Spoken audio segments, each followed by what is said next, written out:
कांग्रेस के नए राष्ट्रीय अध्यक्ष के लिए चुनाव का ऐलान हो गया है।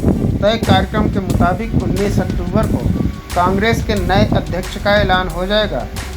22 सितंबर को चुनाव के लिए अधिसूचना जारी कर दी जाएगी। नामांकन 24 सितंबर से 30 सितंबर तक दाखिल किए जाएंगे। अगर एक से ज़्यादा उम्मीदवार हुए तो 17 अक्टूबर को चुनाव होगा। आपको बता दें कि कांग्रेस पार्टी के संविधान के अनुसार पार्टी के विभिन्न पदों पर चुनाव होता है। राष्ट्रीय अध्यक्ष के चुनाव की प्रक्रिया काफ़ी लंबी होती है। इसकी शुरुआत सदस्यता अभियान से होती है, जो तकरीबन 1 साल चलती है। इसके बाद बूथ समिति, ब्लॉक समिति और जिला समिति बनाई जाती है। हर जिले से अखिल भारतीय कांग्रेस समिति का एक पदाधिकारी कांग्रेस अध्यक्ष के चुनाव में वोट डालता है। पूरी चुनाव प्रक्रिया के लिए कांग्रेस वर्किंग कमेटी यानी CWC की तरफ से एक सेंट्रल इलेक्शन कमेटी गठित की होती है। यही कमेटी चुनाव कराती है। इसके लिए हर राज्य में एक प्रदेश रिटर्निंग ऑफिसर और 1 से 2 असिस्टेंट रिटर्निंग ऑफिसर की नियुक्ति की जाती है। राष्ट्रीय अध्यक्ष के चुनाव की प्रक्रिया 1 साल तक चलती है। इसकी शुरुआत सदस्यता अभियान से होती है। इसके बाद बूथ समिति और फिर ब्लॉक समिति का गठन किया जाता है। इसी के आधार पर जिला संगठन के पदाधिकारियों का चुनाव होता है। हर ब्लॉक से एक प्रतिनिधि का चुनाव होता है। इसके बाद हर 8 प्रदेश कांग्रेस कमेटी का सदस्य पर एक राष्ट्रीय सदस्य का चुनाव करता है।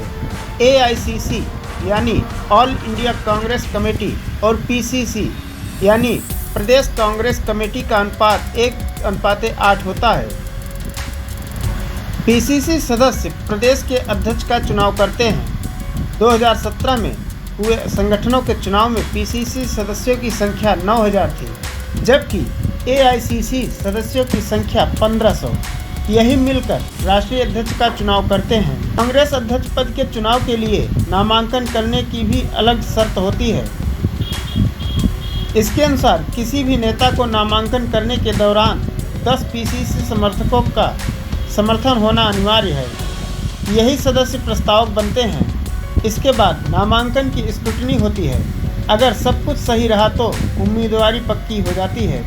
जिसके हिस्से में PCC डेलीगेट्स के ज़्यादा वोट पड़ते हैं, उसे विजेता घोषित कर दिया जाता है। कांग्रेस में हर 5 साल में अध्यक्ष पद का चुनाव होता है। पहले इस पद का कार्यकाल 3 वर्ष का भी रहा है। आपात स्थिति यानी अध्यक्ष के निधन या अचानक उसके इस्तीफा देने पर कार्यकारी समिति पार्टी के सबसे वरिष्ठ महासचिव को अंतरिम अध्यक्ष के तौर पर जिम्मेदारी देती है, जो अगला पूर्णकालिक अध्यक्ष के चुने जाने तक कमान संभालता है। साल 2019 में राहुल गांधी के नैतिकता के आधार पर अचानक इस्तीफे के बाद यही हुआ था और सोनिया गांधी को कार्यकारी अध्यक्ष बना दिया गया था।